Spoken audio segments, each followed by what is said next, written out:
In 1973, Nigeria became one of the richest countries in Africa, almost overnight. Skyscrapers went up in Lagos.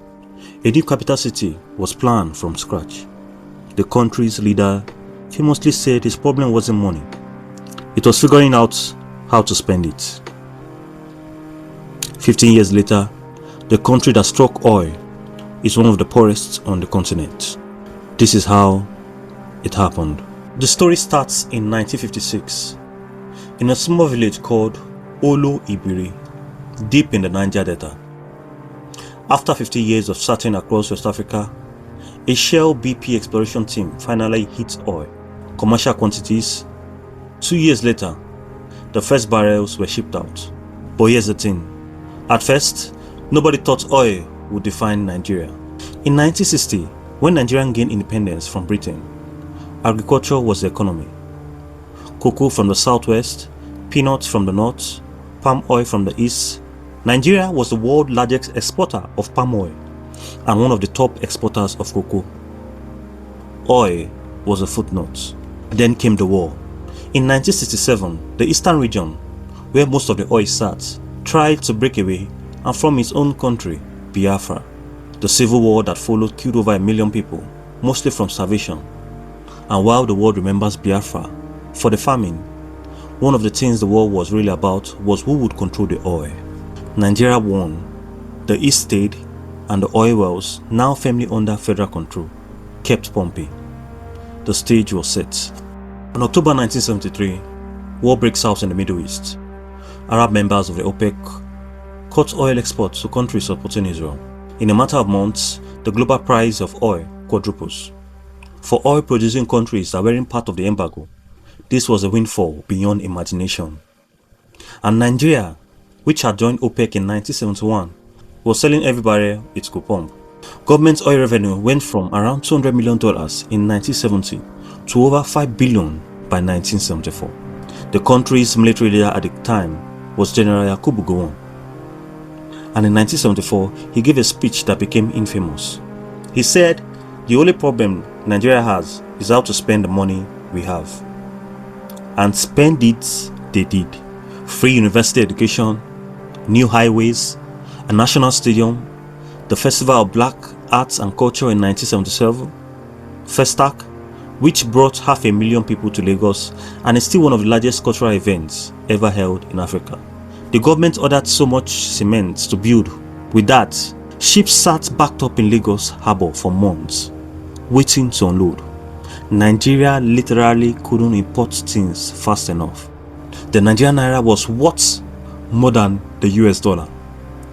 Lagos became a destination for wealthy expats, not a place they fled. For a brief shining moment, Nigeria looked unstoppable. But while the cities boomed, something quieter was happening in the countryside. Economists have a name for what was unfolding. They call it Dutch disease. When a country strikes a huge resource like oil, money floods in. The local currency gets stronger. That sounds good, until you realize it makes everything else the country produces too expensive to sell abroad. By 1980, Nigeria, once the world's largest palm oil exporter, was importing palm oil.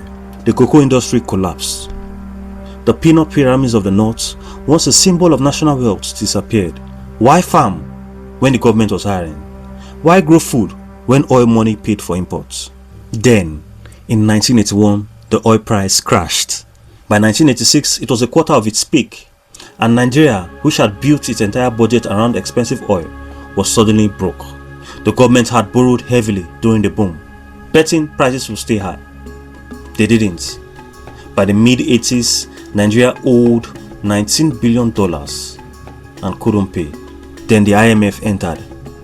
The structural adjustment program that followed devalued the naira, slashed government spending, and threw millions of middle-class Nigerians into poverty. The boom was over, the hangover had begun. But the deepest cost of Nigeria's oil story wasn't paid in Lagos boardrooms or government ledgers. It was paid here, the Niger Delta, home to roughly 30 million people, the source of nearly every barrel of Nigerian oil, and one of the most environmentally devastated regions on earth. For decades, oil companies, primarily Shell, operated with minimal regulation. Pipelines leaked. Gas was flared into the atmosphere 24 hours a day.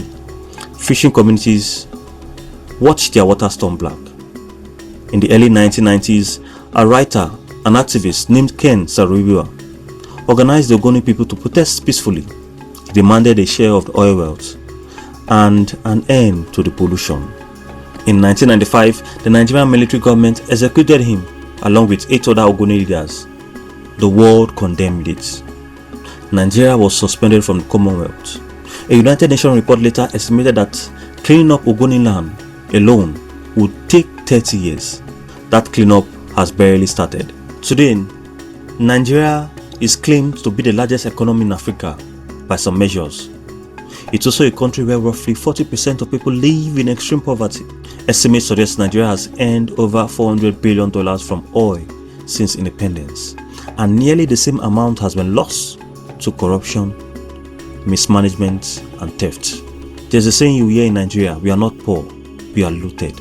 And Nigeria is not alone. The pattern repeats itself in Venezuela, Angola, and Equatorial Guinea.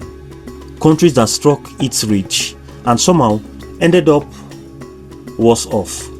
Economists call it the resource curse. But it's not really a curse, it's a choice. A series of choices made by people over decades.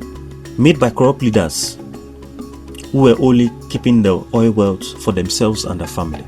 The oil is still there, the wealth is still being pumped. The question Nigeria has been asking itself for 50 years and still hasn't answered is, who is really for?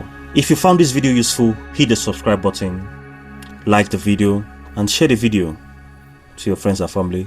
Thank you very much for watching, and I'll see you in the next one. Bye for now.